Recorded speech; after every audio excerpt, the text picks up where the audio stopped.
예수님 발자취를 우리가 찾아가 보는 성지에 대한 말씀은 오늘 밤 오늘 이 시간으로 마치고 또 다음 주부터는 전에 우리가 공부하다가 잠시 멈췄던 성경의 인물들 공부로 이제 다시 이어지도록 하겠습니다. 오늘은 이제 겟세마네 동산에 대해서 이 동산에 대한 성경 말씀을 같이 우리가 이제 배우고자 합니다. 주방이 난장판이라는 이런 얘기가 있습니다. 라면과 참기름이 싸웠다. 라면이 경찰에게 잡혀갔다. 왜? 참기름이 고소해서. 참기름도 잡혀갔다. 왜? 라면이 다 불어서. 구경하던 김밥도 잡혀갔다. 왜? 말려들어서. 소식을 들은 아이스크림이 면회 가다가 교통사고를 당했다. 왜? 차가워서. 이 소식을 듣고 스프가 졸도했다. 왜? 국물이 쫄아서. 덩달아 계란도 잡혀갔다. 왜? 후라이 쳐서. 또 재수없게 꽈배기도 걸려들었다. 왜? 일이 꼬여서. 아무 상관없는 식초도 일을 망치고 말았다. 왜? 초쳐서. 그런데 이 모든 일이 소금 때문이라고 한다. 왜? 소금이 짠 것이기 때문이라 한다. 참기름에서부터 시작돼서 줄줄이 이어지는데 오늘은 참기름이 아니라 감람기름, 올리브 기름을 짜는 곳이라는 뜻의 겟세마네 동산을 우리가 찾아가 보고자 합니다. 이 겟세마네라는 건 아람어로 기름 짜는 기계라는 갓세벤이라는 말에서 유래된 지명입니다. 이곳은 기드론 골짜기를 지나서 감람산이 있는 예루살렘 그 동편의 정원이라고 보면 되는데, 이곳에서 예수님은 자주 가셔서 기도하셨고 또 제자들과 함께 곳에 가셔서 명상에 잠기기도 하셨던 곳입니다. 이곳은 그 에덴 동산과 대비되는 곳인데, 에덴 동산은 아담이 그 시험에서 실패한 곳이었다면 이 두 번째 아담이신 예수님께서는 이 겟세마네 동산에서 그 시험을 이기신 곳으로 에덴 동산과는 서로 대조가 되고 있는 곳입니다.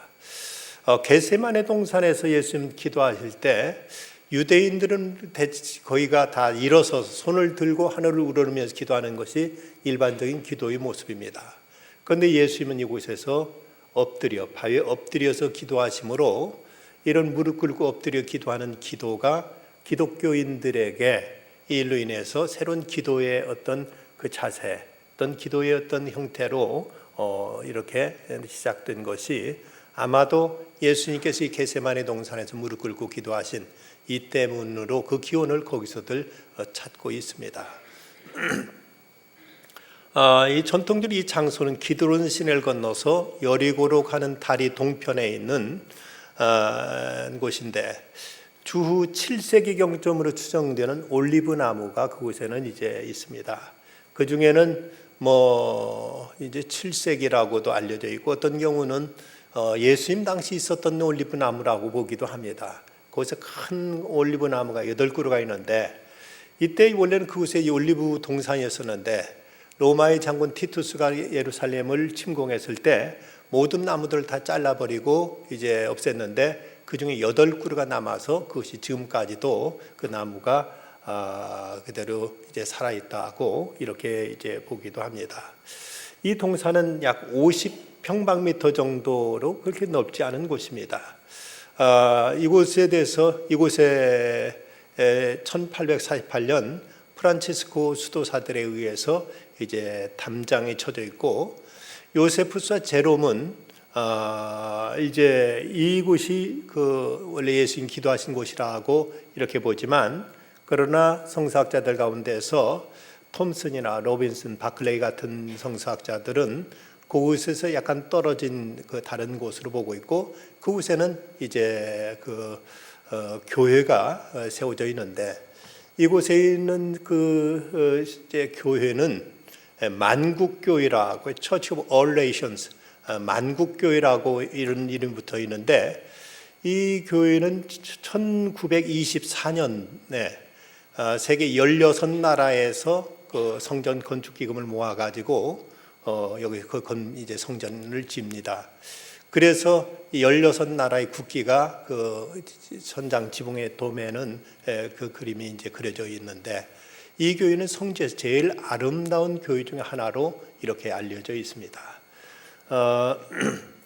1924년이니까 우리가 그 당시 일본으로부터 이제 압박받고 있던 때였기 때문에 우리나라는 여기 참여할 수 없었습니다만은 아마도 1960년대나 70년대 이후에 지어졌더라면 우리나라도 그 성전 짓는 데 참여할 수 있었지만, 당시는 한국 교회는 일본의 지배하에 있었기 때문에 이 일에 같이 참여하지 못했습니다.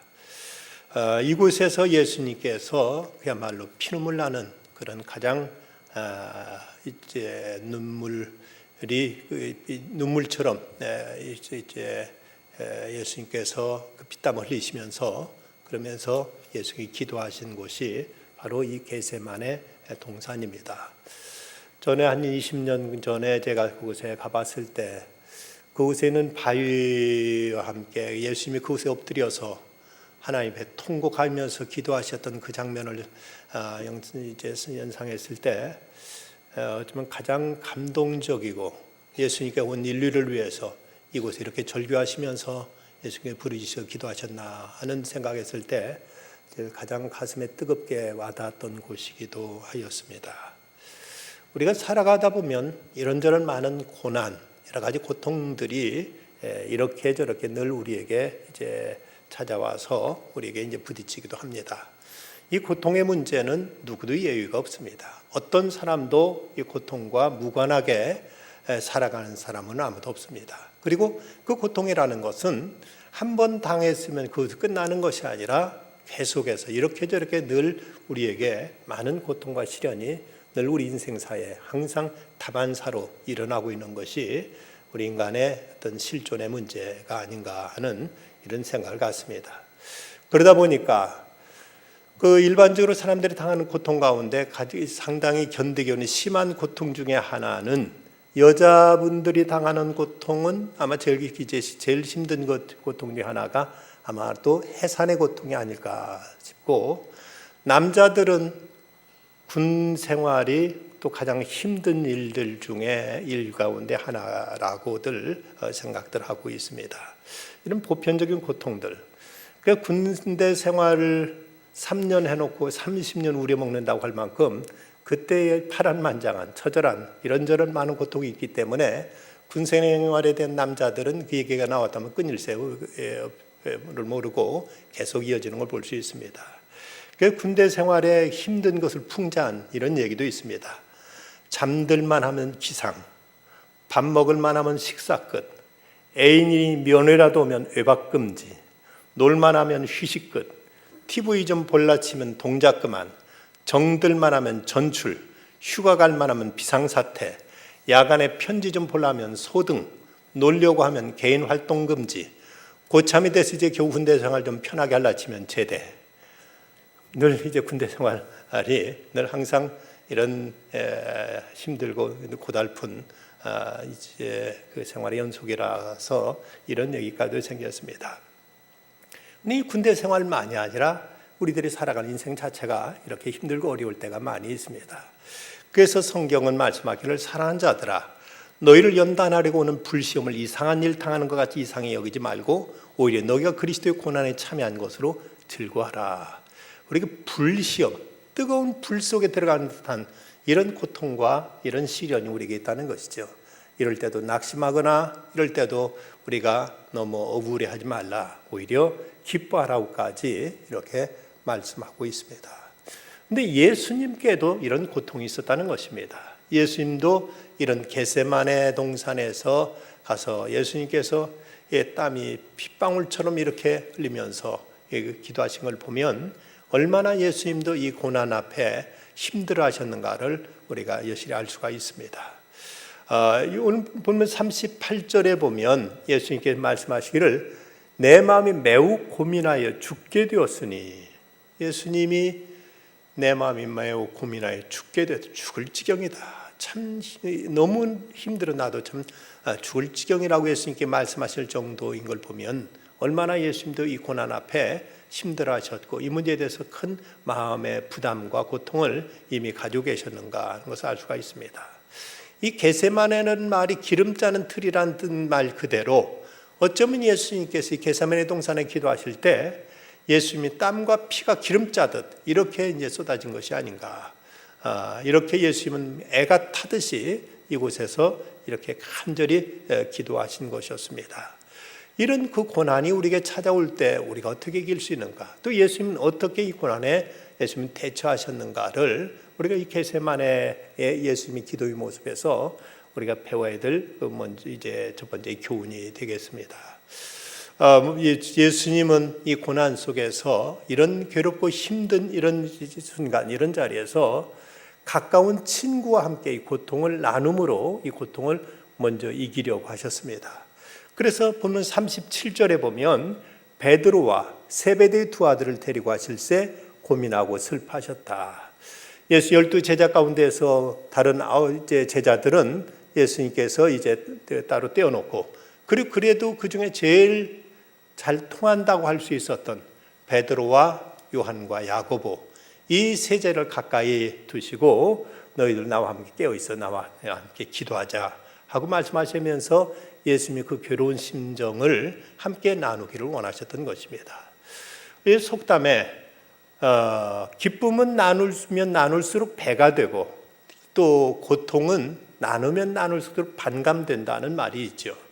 우리 좋은 일은 함께 나눌수록 더 커가고 슬픈 일이나 어렵고 힘든 일을 같이 나눌수록 이것은 이제 작아지고 줄어든다는 말처럼 예수님께서도 이 고난을 이제 베드로와 요한과 더불어 함께 나누기를 원하셔서 저들을 가까이 데리고 하셔서 함께 예수님은 기도하신 것입니다.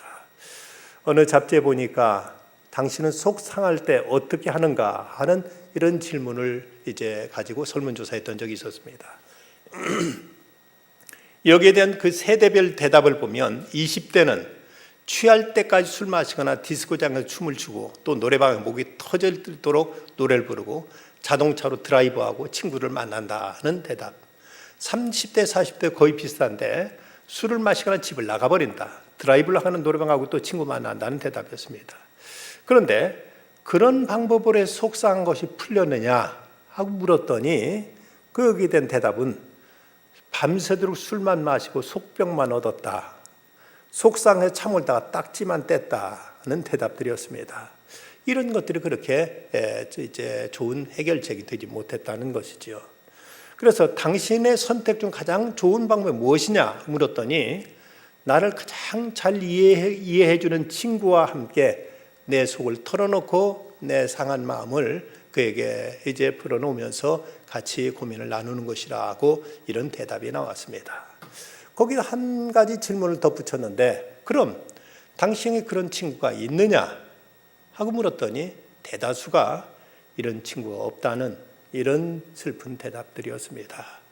사실 우리가 어렵고 힘들 때 누군가 내 아픔과 고민을 같이 나눠줄 수 있는 친구가 있다면 훨씬 우리는 그 고난을 이겨내는데 큰 힘을 얻을 수가 있습니다. 근데 중요한 것은 누가 진정 나와 함께 그 모든 아픔을 내 모든 고민을 내 모든 어려운 사정을 들어주고 이해해주고 나와 같이 공감해줄 사람이 있겠는가. 어느 때는 부부간에도 이것이 통하지 않아서 한 사람은 잠을 이루지 못하고 고민하며 밤을 새우는데 한 사람은 옆에서 쿨쿨 코를 골며 자고 있는 사람 모습을 보면은 때는 부부간인데도 남처럼 느껴질 때가 있다는 이런 얘기를 하는 소리들도 들을 수 있습니다. 그런데 예수님이 이렇게 말씀하셨죠. 사람이 친구를 위해 자기 목숨을 버리면 이보다 더 큰 사랑이 없나니 너희는 내가 명하는 대로 행하면 곧 나의 친구라. 이제부터 너희를 종이라 하지 아니하리니 종은 주인이 하는 것을 알지 못함이라. 너희를 친구라 하였노니 내가 내 아버지께 들은 것을 다 너에게 알게 하였습니다.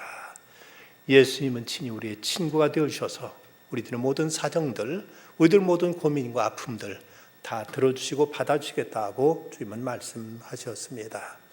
어떤 고난 속에서도 우리가 같이 이 아픔을 나눌 수 있는 친구를 가질 수만 있다면 이걸 이겨내는데 큰 힘이 되고 도움이 될 수 있는데, 참으로 유감스럽게도 예수님도 평생에 가장 힘들어하실 때, 그리고 그때 가장 믿었던 제자 베드로와 요한과 야고보, 그들은 예수님과 함께 그 고통을 나눠드리질 못했던 것입니다. 미국의 인디아나주의 어떤 시골 마을에 뇌종양에 걸린 브라이언이라는 학생이 있었습니다. 15살 된 소년인데, 이 아이가 방사선 치료를 받으면서 머리가 다 빠져버리고 말았습니다. 수술받은 다음에 이제 좀 회복되어서 학교도 갈 수 있게 됐는데, 아직 그 머리는 자라지 않았고, 머리는 그냥 완전 스킨헤드라고 말하는 그냥 완전히 중머리처럼 생긴 그 모습으로 학교를 이제 나가게 됐는데, 그 학교의 학급에 20명 정도 되는 시골 학교였는데, 이 브라이언이 학교 가는 날, 이 브라이언 학교 갔을 때 이제 자기 머리카락이 하나도 없는 모습을 보고 친구들이 놀리지는 않을까 하는 마음 가지고 많이 마음 졸이면서 학교를 갔습니다. 학교에 가서 학급 교실 안에 딱 들어서니까 이게 웬일입니까? 그 학생들이 이 아이 브라이언이 뇌종양으로 치료를 받느라고 머리가 다 빠졌다는 걸 알고 20명이나 되는 학생들 머리를 다 빡빡 깎고 교실에 나와 있더라는 것입니다. 이걸 보고 이 브라이언은 큰 위로와 힘을 얻었다고 이렇게 전해지고 있습니다.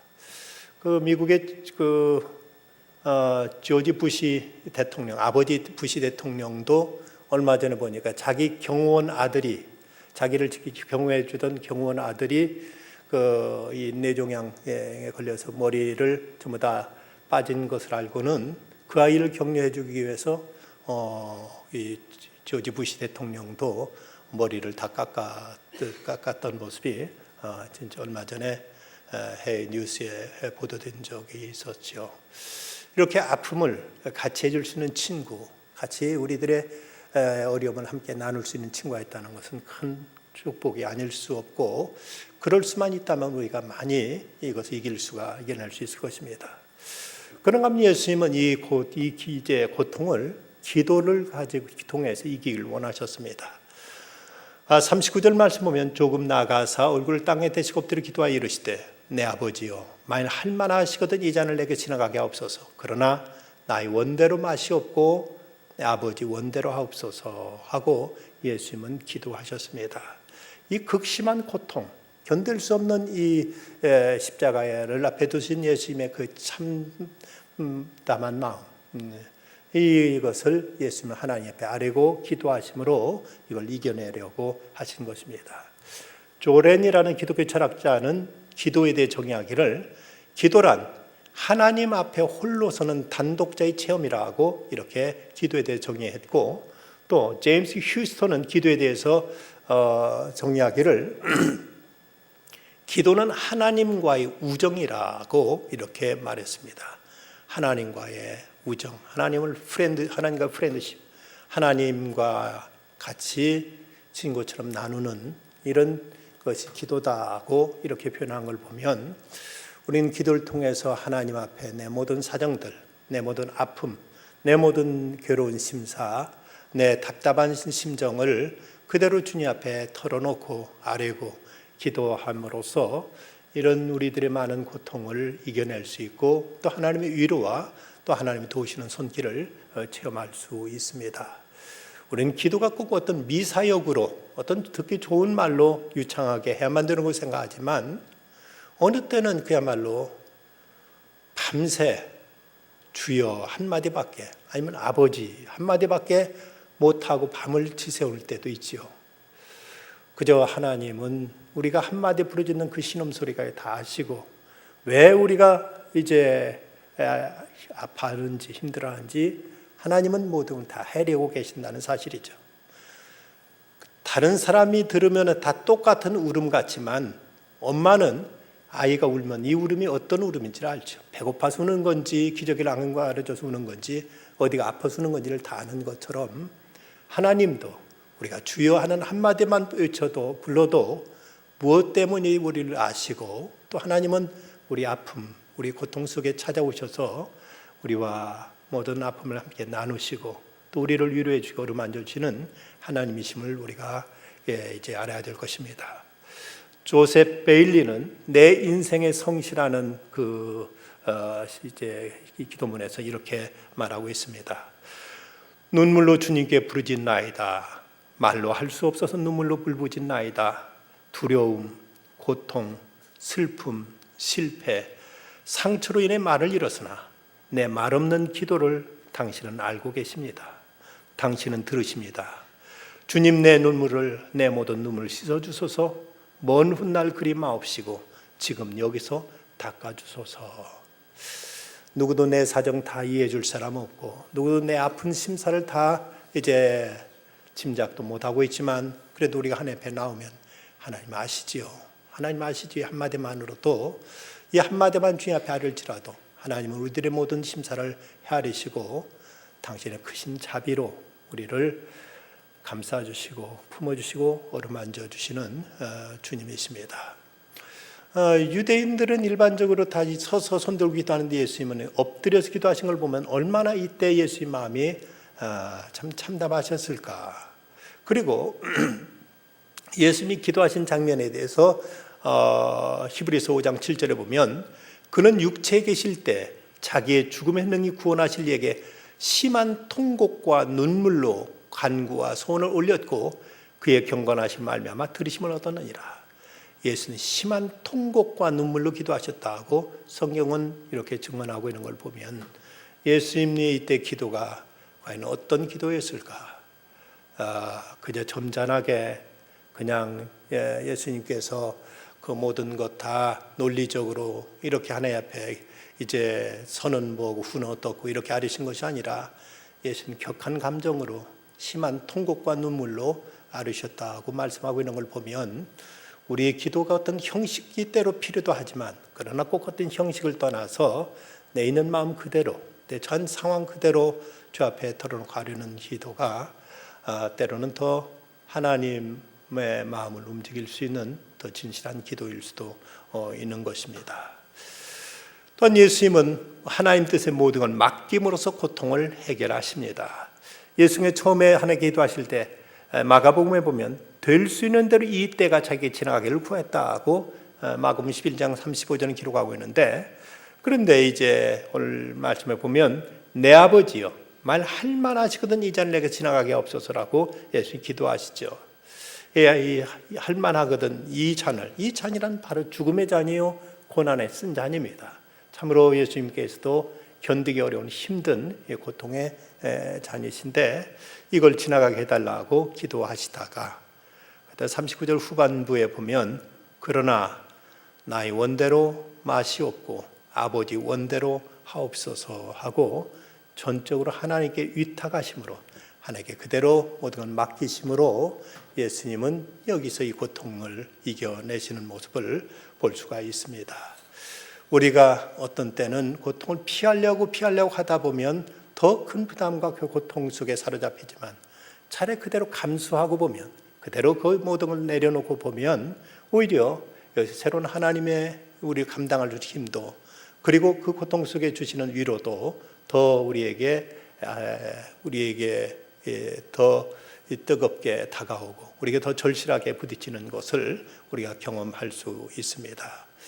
그래서 예수님은 이제 겟세마네 동산에 내려오실 때 그때 대제사장의 그 하속이 예수님 잡으러 오니까 이때 베드로는 칼을 뽑아 휘두르면서 대제사장의 종 말고의 귀를 떨어뜨립니다. 그래서 예수님 하신 말씀 그 귀를 붙여주시면서 칼을 집어넣어라.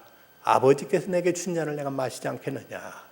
그 십자가 고난가에도 나를 아시고 나를 사랑하시는 아버지가 주신 잔이라고 이렇게 예수님은 달게 받아들이시는 모습을 보이고 있습니다. 이것이 예수님께 고난을 이기신 예수님의 그 방법이었다면 이제 우리는 우리 앞에 다가오는 고난을 어떻게 맞이할 것인가? 우리에게 보이는 고난이 찾아올 때 우리는 어떻게 이겨낼 것인가?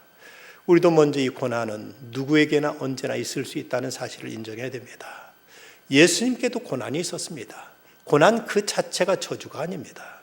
우리 하나님이 사랑하신 자를 징계하신다고 말씀하신 걸 보면 하나님 우리를 사랑하시기 때문에 우리를 고치기 위해서, 우리를 온전하게 하기 위해서, 우리를 보다 더 경건하게 하기 위해서, 보다 더 우리로 하여금 성결하게 하기 위해서 하나님께서 원치 않는 고난을 우리에게 허용하실 때가 있습니다. 그래서 사도 야고보는 내 형제들아 너에게 여러 가지 시험을 당하거든 온전히 기쁘게 여기라. 왜 이렇게 기쁘게 여겨야 되는가, 그 이유에 대해서 온전하고 구비하여 조금도 부족함이 없게 하려 함이라고 야고보서 1장 3절과 4절은 이렇게 말씀하고 있습니다. 욥도 그는 고백하기를 내가 가는 길을 오직 그가 아시나니 그러니까 나를 단련하신 후에 내가 순금같이 나오리라, 내가 정금같이 나오리라 하고 이렇게 고백한 바가 있습니다. 우리에게 고난이 있다는 것, 어느 때나 고난이 있을 수 있다는 것, 성도들에게도 하나님이 사랑하신 자에도 이 고난이 있을 수 있다는 사실을 우리는 생각이 됩니다. 고난이 닥쳐오면 이것이 하나님 나를 버리셨기 때문에, 하나님 나를 사랑하지 않기 때문에 이런 고난이 닥친 것이 아니라 우리 고난을 통해서 하나님에게 더 가까이 다가오시고 하나님은 고통 속에 당신의 임재를, 당신의 손길을 우리에게 구체적으로 펼치신다는 사실입니다. 우리는 고난이 있을 수 있음을, 고난이 결코 저주가 아님을, 고난 그 자체가 결코 무조건 형벌만은 아님을 우리는 이제 인지하고 이걸 받아들일 수 있어야 됩니다. 그런가 하면 우리 또한 특별한 고난은 특별한 기도로 이것을 이겨낼 수 있어야 될 것입니다. 너희 중에 누구든지 고난당하는 자가 있느냐? 저는 기도할 것이요. 고난당하는 자가 있느냐? 그는 기도할 것이라고 말씀하십니다. 그렇다면 고난은 우리로 하여금 기도회로 초대하는 초대장일 수 있습니다. 갑자기 우리에게 어떤 시련이 닥치고 어려움이 닥쳤다면 기도하라고 하시는구나, 기도하라는 사인이구나 하고 우리가 하나님의 부르시는 그 기도의 자리로 우리는 나올 수 있어야 됩니다. 하나님께 우리에게 이렇게 사인을 보내도 우리가 기도하지 않는다면, 그렇다면 이 고난 속에 우리는 그대로 쓰러질 수 있고 그대로 패배하고 그대로 우리는 나가웃돼 버릴 수가 있기에 고난 속에서 우리는 예수님 앞에 기도하는 기도를 배워야 될 것입니다. 기독교 성례가 우리 개신교에서는 세례와 성찬 두 가지를 꼽습니다만은 그러나 경건주의 학자들은 또 하나의 성례가 있다. 제3의 성례. 그래서 이제 이 성례를 통해 우리가 경건해지고 거룩해지게 만드는 제3의 성례는 곧 고난이라고 이렇게 말하기도 합니다. 사람이 언제 겸손해지고 어떻게 하면 경건해지는가? 기도 많이 하면 겸손해지는가? 성경 많이 알면은 경건해지는가? 많은 분이 아니라고 합니다. 기도 많이 해서 많이 한 교만이 있고 봉사 많이 한 또 하나의 자기 우월이 있는데 참으로 사람이 경건해지고 겸손해지는 것은 고난이라고 이렇게 말하는 분들이 있습니다. 고난을 통해 우리를 빚으시고 고난을 통해 우리로 하여금 전적으로 하나님만 의지하도록 하나님께 우리를 부르시는 하나님의 초대가 여기에 있음을 알아야 됩니다. 예수님도 이 겟세마네 동산에서 한 번만 기도하신 것이 아니라 같은 기도를 연거푸 3번씩이나 반복해서 이렇게 기도하신 걸 보면 우리는 이 한 가지 문제를 가지고 보다 집중적으로, 보다 간절하게, 보다 진지하게 기도해야 될 필요가 있습니다. 예수님께서 본문 40절에서 하신 말씀 보면 제자들의 오사 그들이 자는 것을 보시고 베드로에게 말씀하시되 너희가 나와 함께 1시간도 이렇게 깨어 있을 수 없더냐? 나와 함께 1시간도 이렇게 깨어 있을 수 없더냐고 말씀하십니다. 물론 여기서 1시간이라는 개념이 우리가 생각하는 60분이라는 것과 좀 다를 수도 있습니다. 그러나 어쨌든 예수님께서 이제 지금 간절히 기도하고 계신데 제자들은 지금 피곤하다는 이유로 지금 쿨쿨 잠들어 버렸습니다. 왜 저들이 잠지에 기도하지 못했을까? 왜 저들은 예수님과 함께 깨어 있을 수 없었을까? 여러 가지 많은 핑계와 많은 이유들이 있을 것입니다만은 무엇보다도 저들은 이제 예수님과 같이 기도가 습관화되지 못했기 때문에 저들은 잠깐 기도하는 듯 하다가 그대로 잠들어 버리고 만 것이죠. 이런 면에서 기도도 훈련이 필요합니다. 경건도 훈련이 필요합니다. 어려우면 자연히 기도하겠지 하지만 도둑 맞으려면 울던 개도 안 운다고, 우리가 실패하고 넘어지려면 마땅히 기도해야 될 때 기도를 못해서 그래서 우리는 실패하는 경우가 많습니다. 그러기에 기도도 우리가 보다 집중적으로 우리는 훈련해야 되고 기도도 습관화해야 된다는 사실입니다. 근데 예수님은 습관적으로 늘 기도해 오셨습니다. 그래서 누가복음 22장 39절에 보면 예수께서 나가사 습관을 따라 감람산에 가심에 제자들도 따라갔더니 예수님은 습관적으로 감람산에 가셔서 기도해 오셨습니다. 그러기에 이 순간에도 예수님은 그 자리에 그대로 가셔서 기도하셨다는 것입니다. 우리는 어떤 특별한 일 있으면 특별한 기도를 가지고 그때 어른이 알아서 잘 대처하겠지 하지만 예수님께서 그 십자가에 달리셨을 때 아버지여 내 영혼을 아버지께 맡기나이다, 아버지께 부탁하나이다 하고 운명하셨는데 그 기도는 경건한 유태인들이 저녁에 잠들기 전에 하던 기도라고 합니다. 그럼 예수님은 십자가 달리셨을 때도 특별한 기도 하시는 것이 아니라 평상시에 주무시면서 하셨던 기도 그대로 하신 셈이죠. 우리가 죽기 전에는 특별한 기도 할 것 같을지 모르지만 평상시에 우리 기도가 제대로 안 되면 죽을 때라고 해서 기도가 대단한 기도가 나올 수 있는 것도 아닙니다. 평상시에 우리들의 기도 수준만큼 그때도 할 수밖에 없다면 우리의 기도는 평상시에 기도가 습관화돼야 된다는 것이죠. 우리들에게 있어서 기도 생활이 체질화되지 않으면 공부라는 것도 체질이 몸에 붙은 사람이 공부도 제대로 하지 그냥 결심만 한다고 공부를 다 잘하는 건 아니지 않습니까? 학기 초 되면은 결심 안 해보는 학생이 누가 있습니까? 그러나 꾸준히 의자에 앉아서 책하고 실험하는 것을 익혀온 학생이 공부도 제대로 하는 것처럼 기도도 우리가 하나님 앞에 결심하고 작정하고 기도도 우리 몸에 배이도록 기도 생활이 우리에게 필요한 것입니다. 옛날 야고보는 그 무릎이 낙타 무릎이라는 별명이 붙을 만큼 그렇게 무릎에 굳은 살이 박히도록 이렇게 기도했다는 걸 보면 우리들에게도 이런 기도 훈련은 반드시 필요하고 이건 평상시에 우리가 습관적으로 기도해야만 우리도 어떤 어려움 속에서도 쉽게 기도의 보좌 앞으로 나갈 수 있게 되고 그럴 때 우리는 또 기도를 통해서 문제를 이제 승리로 이끌어낼 수가 있습니다. 우리는 예수님과 같이 하나님께 순종하는 것을 배워야 됩니다. 기도라는 것은 단지 하나님을 설득해서 내 소원을 관철하는 것이 아닙니다.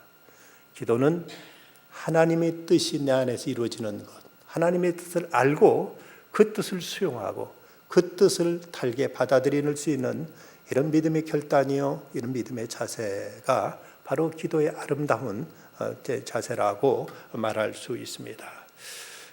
자신의 의지를 꺾어서 아버지께 드리는 위대한 항복의 순간, 나의 원대로 마옵시고 아버지 원대로 하옵소서.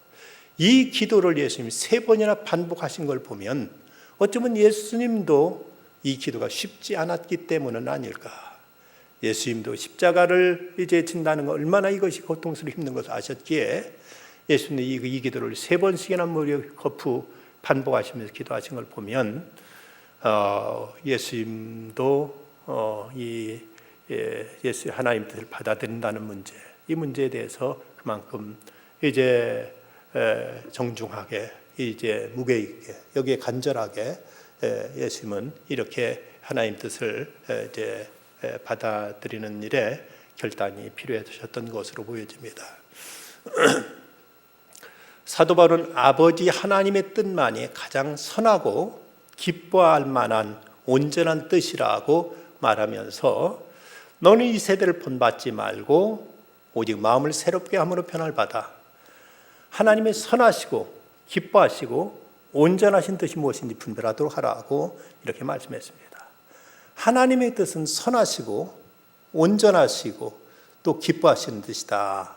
하나님이 선하시고 기뻐하시고 온전하신 뜻, 하나님의 뜻에 대해서 사람들은 오해가 많습니다만은 성경에 가르쳐주고 있는 대로 보면 하나님 뜻은 가장 선하시다.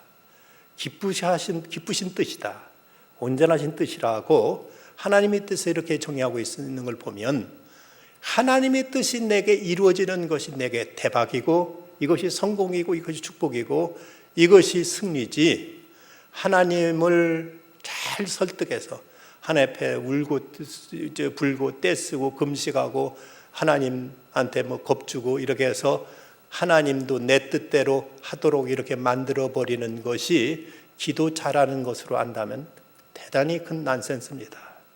하나님의 뜻은 선하시다, 하나님 뜻은 온전하시다, 하나님 뜻은 가장 우리에게 복되다는 것을 우리는 알아야 됩니다. 그래서 위대한 설교가 조지 트루엣은 말하기를, 가장 위대한 지식은 하나님의 뜻을 아는 것이고 가장 위대한 업적은 그 하나님 뜻을 이루는 것이라고 이렇게 말했습니다. 우리에게 있어서 가장 위대한 지식, 하나님의 나를 향한 뜻을 알고 그리고 그 뜻을 이루는 삶이야말로 가장 복된 삶, 가장 우리에게 승리하는 성공적인 삶임을 우리는 잊지 말아야 됩니다. 뭐 그런 에피소드도 있지요.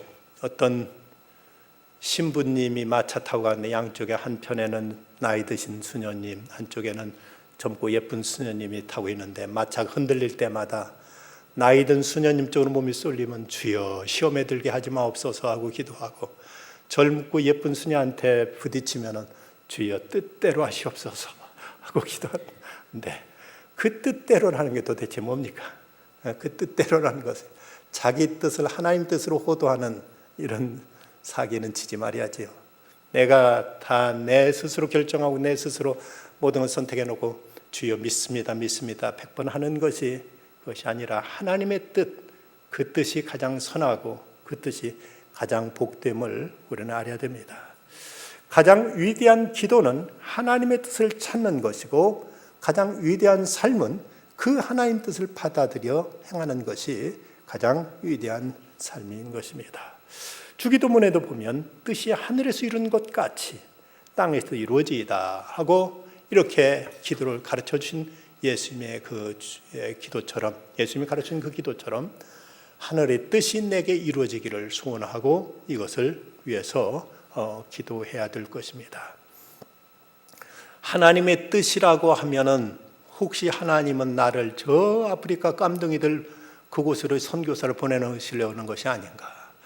또 이제 검은 치마에 흰 저고리 입고 고무신 신고 저 시골 밥도 제대로 못 먹는 시골로 전도사를 보내는 것이 아닌가 하고 이렇게 하나님의 뜻에 대해서 지레 겁을 먹는 사람들이 있습니다마는, 그러나 우리 하나님은 양으로 생명을 얻되 풍성히 얻게 하시는 좋으신 하나님이십니다.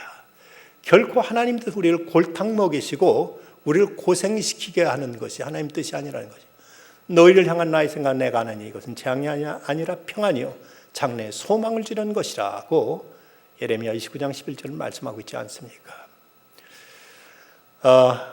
렘브란트라는 화가가 하나님을 믿었기 때문에 그가 그림을 그리지 못한 것이 아니라 더 아름답게 예술로 승화되어서 그 예술은 빛났습니다.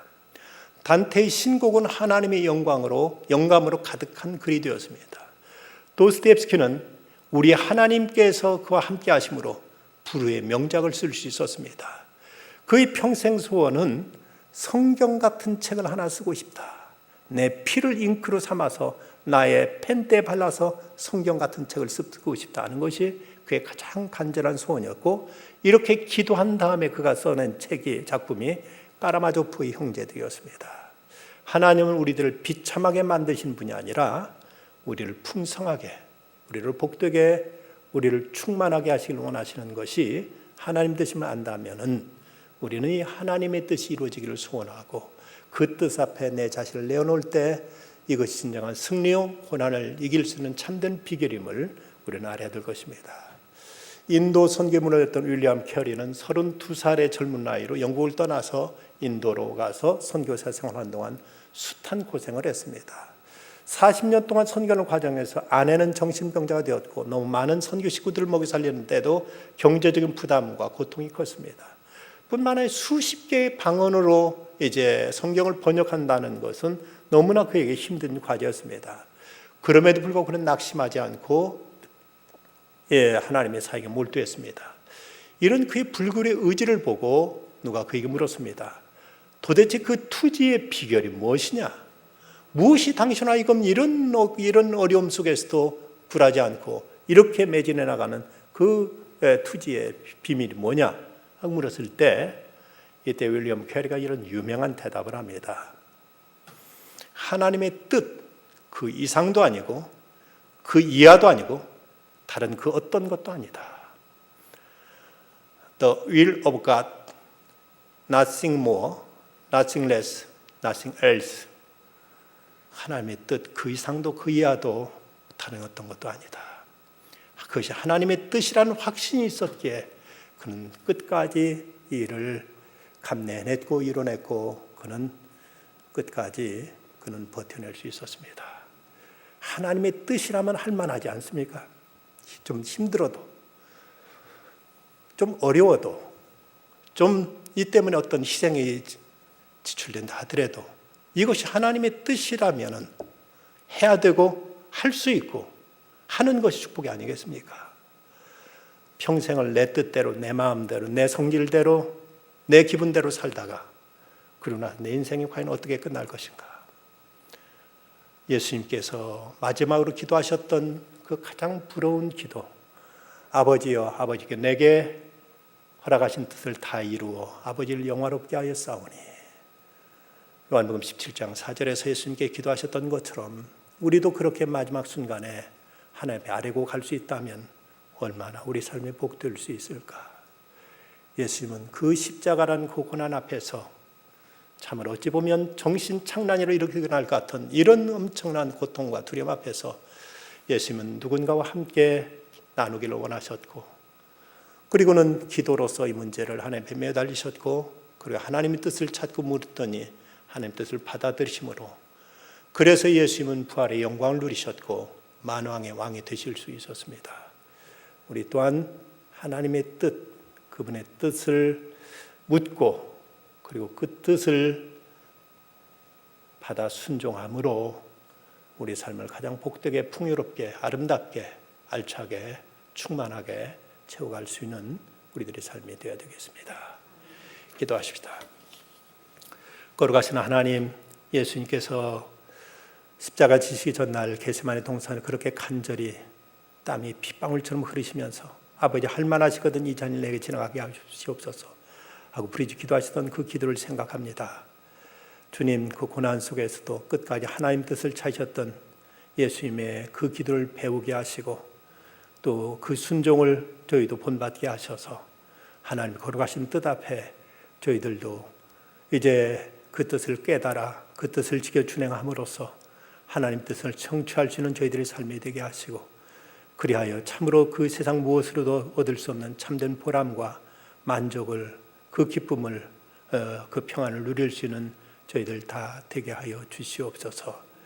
늘 하나님의 뜻에 가장 큰 관심을 갖게 하시고 그 뜻을 이루는 데 담대하도록 성령께 늘 저희들을 격려하여 주시고 늘 감동하여 주시옵소서. 예수님의 이름으로 기도드리옵나이다. 아멘.